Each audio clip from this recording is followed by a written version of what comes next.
Panchayat elections వస్తున్నాయి కదండి, మీరు ఎవరికి ఓటేద్దాం అనుకుంటున్నారు? పంచాయతీ అనేది టోటల్ డిఫరెంట్. ఎందుకంటే గతంలో ఒక పార్టీ వైజ్ అన్నీ తీసుకుంటున్నారు. కానీ ప్ర పంచాయతీకి ఆ లోకల్ బాడీలో ఆ గ్రామానికి పార్టీలకు అతీతంగా ఉండే వ్యక్తే ఎన్నుకుంటేనే బాగుంటుందని చెప్పేసి మేము ఆశిస్తున్నాము. దానికి తగ్గట్టే ఈరోజు ఈ కూటమి తరఫున ఉన్న నాయకులు కూడా మా ప్రజల నుంచి వెళ్ళిన మేము సూచించిన వ్యక్తికే వాళ్ళు అభ్యర్థుల్ని నిర్ణయిస్తారు. దాని ద్వారా మేము తప్పనిసరిగా అభ్యర్థి విజయానికి మా తోడ్పాటుని సంపూర్ణంగా అందజేస్తామని చెప్పి తెలియదు.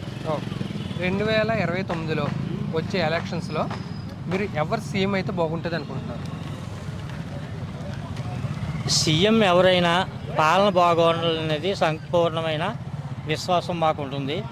అది కూటమా లేకపోతే కూటమేతరా లేకపోతే ఆ రోజుని అప్పుడు ఉన్న రాజకీయ పరిస్థితుల్లో వచ్చి ఆ రోజుని ఆ ప్రజలకి చేరువుగా ఎవరైతే ఈ సమస్యని పరిష్కారాల దిశగా తీసుకెళ్తారో వీళ్ళు ఈరోజు ఈ కూటమి ప్రభుత్వం ఎంతవరకు ప్రజల అభిష్టాన్ని నెరవేర్స్తారో చూసుకుని తద్వారా ఆ సమయానికి ఒక మంచి ప్రభుత్వం మన దేశభక్తికి ప్రాధాన్యత ఇచ్చే ప్రభుత్వాన్ని ఎన్నుకోవాలని చెప్పేసి నేను కోరుతున్నాను.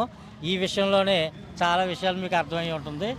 దీంట్లో లోటుపాట్లు అనేది దేశం ముఖ్యం, పార్టీ తర్వాత. జై శ్రీరామ్.